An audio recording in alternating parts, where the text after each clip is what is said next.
मेरा नाम मोहित गोयल है। हरियाणा में 8 तारीख को नतीजे आए और पूर्ण बहुमत से भारतीय जनता पार्टी की सरकार बनी। कार्यवाहक चीफ मिनिस्टर नायब सैनी है और अभी तक तीसरी बार का जो शपथ ग्रहण समारोह है वो नहीं हुआ है, वो 18 तारीख को होगा।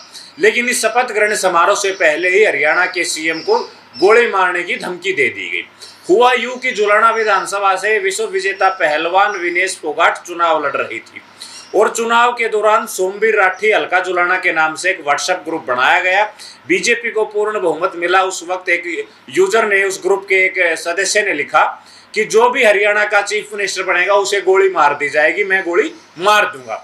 ये शब्द उन्होंने लिखा ठीक उसी तरह जिस तरह महात्मा गांधी को नथुराम गोडसे ने गोली मारी थी। ये खबर आग की तरह जो फैल गई। हरियाणा में लगातार चर्चा ये थी कि सरकार जो है वो कांग्रेस की बनने जा रही है, एग्जिट पोल सारी चीजें विफल हो गई और चीफ मिनिस्टर जो है भारतीय जनता पार्टी का बनेगा और नायब सैनी बनेगा।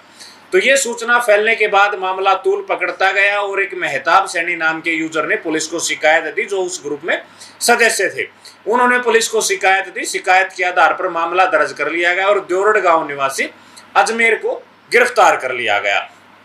गिरफ्तार करने के बाद पुलिस कप्तान ने जो कहा वो आपको इस वीडियो में हम सुनवाएंगे।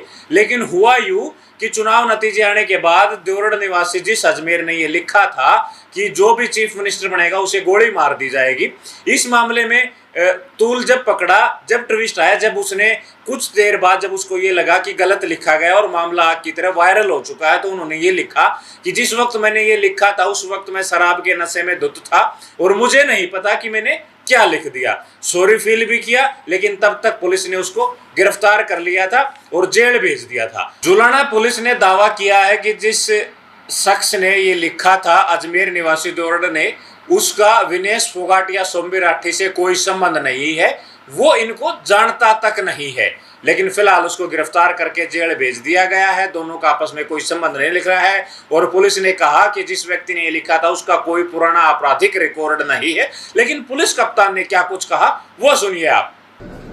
8 तारीख को जो मतगणना का दिन था जी, उस दिन एक व्यक्ति है जिसका नाम अजमेर है, उसने एक व्हाट्सएप ग्रुप जो कि सोमवीर राठी, उस पर लिखा हुआ था कि सोमवीर राठी हल्का जुलाना ग्रुप लिखा हुआ था जी। उस ग्रुप में कोई टिप्पणी की थी जो कि काफ़ी संगीन मामला था, जिसमें जैसे ये मामला पुलिस के संज्ञान में आया, उसमें पुलिस ने एक एफआईआर दर्ज की। एफआईआर दर्ज करके जो व्यक्ति है देवरड़ गांव का अजमेर नाम से व्यक्ति है, इसको गिरफ्तार कर लिया गया है और जो रेलिवेंट एविडेंसेस हैं उनको फाइल पे लिया जा चुका है। सर सोमवीर राठी से कोई संबंध था सर उसका जी? मैं अभी उस चीज़ के बहुत ज़्यादा कहने में सक्षम नहीं रहूँगा। फिलहाल तो ये है कि उसने उस ग्रुप में कमेंट किया था और कमेंट करने के बाद जो ये सारा मामला जब पुलिस के नॉलेज में आया तो we have taken note of that और उस आदमी को अरेस्ट कर लिया। सर विनेश फोगाट भी थी सर इस ग्रुप में? नहीं, वो उस पर नहीं थी, वो उस ग्रुप में नहीं।